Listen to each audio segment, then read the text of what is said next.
This time I'm going to talk about what NSF is going to do about advanced wireless, next-G wireless. So specifically, open source, Open RAN, and what I think as the big picture of next-G wireless. As I said, I'm a program director in the TIP Directorate, Technology, Innovation, and Partnerships. I'm responsible for the emerging technologies, specifically in the area of advanced wireless. And this talk, obviously, is going to be a lot of my own views, I would say, not NSF official positions. So then you might ask, why should we listen to him? Okay, but anyway. So, all right, so let's get it started with where do we stand. So I think it's kind of obvious that we kind of fell asleep at the wheel, and we're behind in terms of the 5G technology. And the competition that we face is exacerbated because we don't have viable US entities that can compete. And the reason why we have lost ground specifically in 5G and the advanced wireless networks or telecom in general is that there's several the actions from the competitors that we have not really addressed. And some of those, for example, the heavy investment in R&D in US did not translate from basic research to technology translation. There is no doubt that US does a lot of good basic research. And NSF funds a lot of them too, and including the other government agencies such as DoD. But we did not have a focused effort for the technology translation. And that's a piece that we need to pick up. And also right now, not just that we do not have the 5G technology competitive advantage, but also here the deployments are mostly what you call non-standalone 5G deployments. And that makes us lag behind also in some of the 5G vertical industries, because those require the advanced performance that that can be provided only by the 5G standalone networks, probably. So in order to avoid that, we need to pick up a little bit of slack. Now, these are obvious statistics. So we rely on the trusted vendors, but the trusted vendors, the market share is not that high. So we need some alternatives. One of the things that we talk about in this workshop, as well as one of the highly talked about is the ORAN. Now, everyone knows what ORAN can offer in theory, and that is it can enable multi-vendor disaggregated RAN if the MNOs, the providers, are willing to actually deploy multi-vendor RAN. As we know today, where we stand today, the reality is that there is resistance for deploying multi-vendor RAN. And that is understandable because of the issue that the vendors need, the telecom providers need guarantee on reliability, and who is going to pick up the blame when something goes wrong. I mean, it comes down to simply as that. The other thing is that even by the end of 2027, it's expected that only about 15% of the overall RAN market will be Open RAN. And that, out of that, the 15%, if we go to 2028, some estimates say 20 to 30%. If we say 25% of RAN market, total RAN market is Open RAN, the estimates are only about 10% of that will be actually multi-vendor RAN. So that's only a single digit of the overall RAN market that will be actually Open RAN, disaggregated multi-vendor Open RAN. And in my view, that is not going to be a game changer. That itself is not going to be a game changer. What about then open source? Open source Open RAN. Well, the open source, we all don't need to go into details, and this is how I'm going to get through all the slides, Arpit, because everybody knows what open source can offer. Open source can accelerate the innovation, and it can offer cost efficiencies. And also, it can provide early competitive advantage and a chance for the US to establish a skilled domestic workforce. Now, that will only happen if actually we made a concerted effort to grow the skilled workforce here.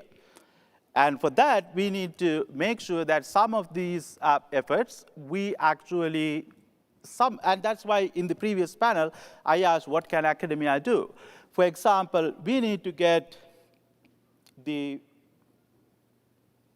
our universities, our research institutions involved in the open source efforts than what is happening today. So that actually there is going to be a local ecosystem that can support skilled workforce development in this area, open source as well as Open RAN, and in general in the wireless technology. Now, but is that going to be enough? As I said, if the Open RAN and if the Open RAN, even in 4 or 5 years, market size is going to be very small when it comes to the multi-vendor disaggregated RAN. If that holds true, is that enough? Then my view is that we need to do more. And indeed, from NSF point of view, NSF need to think ahead. That's NSF's mission. So what else we can do? We need to look at the bigger picture when it comes to the next G wireless. The Open RAN should not be the end itself. And the open source and the Open RAN, we need to somehow embed into the next G wireless in general. That is the concept of the open source and the concepts pushed by the Open RAN, which is the standardized open interfaces, multi-vendor modularized wireless networks. We need to somehow make native and to the next generation wireless networks. So what will it look like, the next generation wireless? In my view, the next generation wireless is going to be defined as the integrated networks. It's integrated in many senses. The domain-wise, it's going to be integrated space, air, ground. Functionally, it's going to be integrated in the sense of sensing, communications, and computing. And also spectrum-wise, it's going to be wideband, multimode, multiband, spectrum-agile networks. So on top of that, we can embed the openness. The network should be open in terms of the open standards, open spectrum, and the open source, so that we actually have an open integrated networks.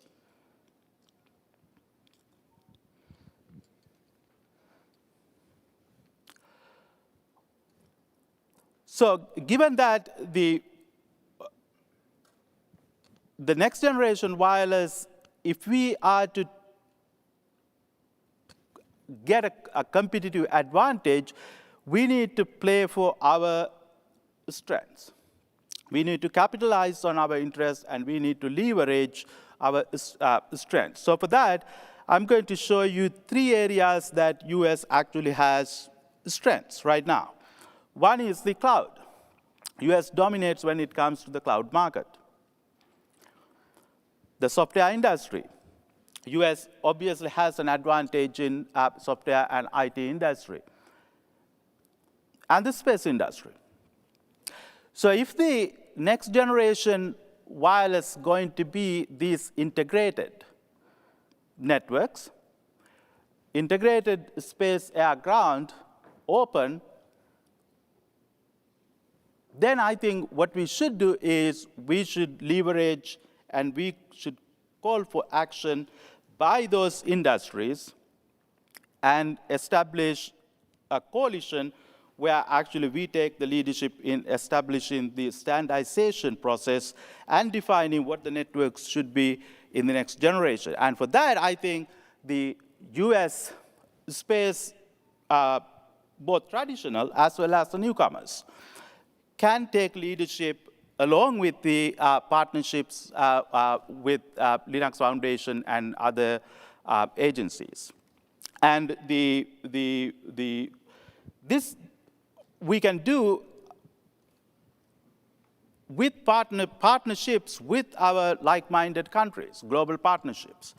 But we have to make sure that we establish enough core mass, enough core workforce development efforts here, because otherwise the open source will not give an advantage in terms of being able to monetize and capitalize on those investments.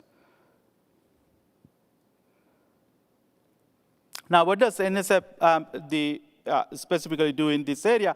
There's a lot of efforts that NSF does in coordination with the other agencies. And I'm very happy to say that both NTIA and the DoD and DHS, these agencies, we hold pretty much weekly, bi-weekly coordination meetings in different contexts, including this workshop design. As a result of those, the partnerships and the discussions, many of these efforts, we have a chance to actually coordinate. And nothing is perfect, but I think we are continuously improving, and that's a good thing. Now, specifically, I think some of you know that a couple of months ago, NSF TIP Directorate specifically put out a break-in law solicitation, and that was specifically targeted towards the next-G wireless technology to enable low latency verticals. And I think that's a part of what will happen, or that's a part of the picture of what will happen in the next generation wireless. Because if you look at 95% of people they have the broadband wireless. So someone asked yesterday, what is 6G going to do? Well, what should 6G do is probably it has to enable those vertical industries. Because providing broadband is not going to be a sufficient motivation for people to buy another phone. That's that's at least my view. So if it can enable those vertical industries, then there will be a demand for the 6G.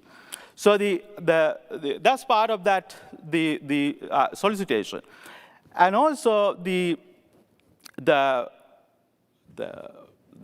NTIA, the Wireless Innovation Fund, is actually have been focused on the different segments, different pieces of the Open RAN, and that's, I think, the good, excellent timing. In terms of the OKUDU, the NSF has been coordinating and supporting DoD on that effort. So as a whole of government effort, I think we are actually trying to position ourselves so that we can cover individual pieces jointly.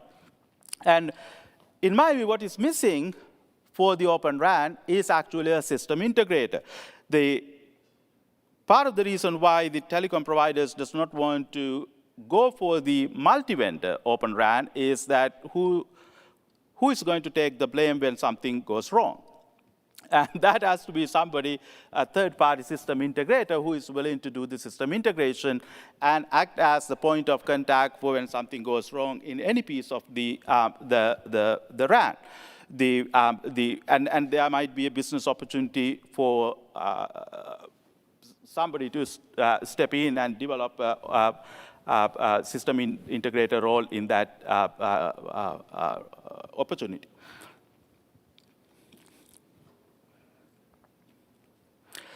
And finally, what I want to mention is there are several efforts, several programs and initiatives that are under development at NSF and specifically in TIP that will be coming out within the next 6 to 8 months, up to 1 year frame.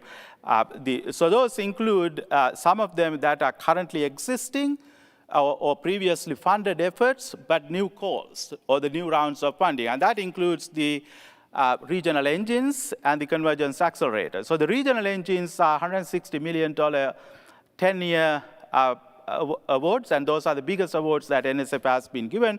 So there is a new round of calls for the NSF regional engines. The focus areas for the NSF regional engines are open. It spans all 10 key technology focus areas that was called out in the Chips and Science Act.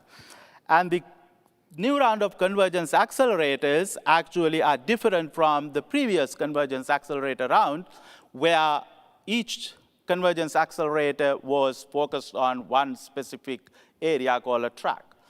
This round, it is more geographic, and each geographical area is going to focus on one selected technology focus area from the Chips and Science Act.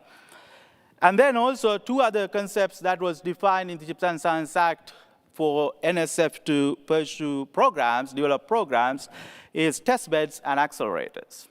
And so you can expect there will be a solicitation focused on testbeds in the near future, but also what we call the translation accelerators.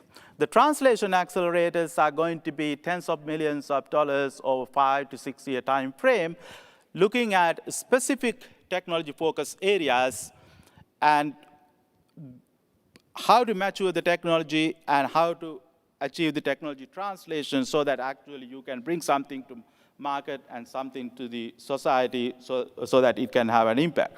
And each translation accelerator will be focused in one area. So the first call, you can expect that the wireless will be an important focus area for that. That's it, Arpit.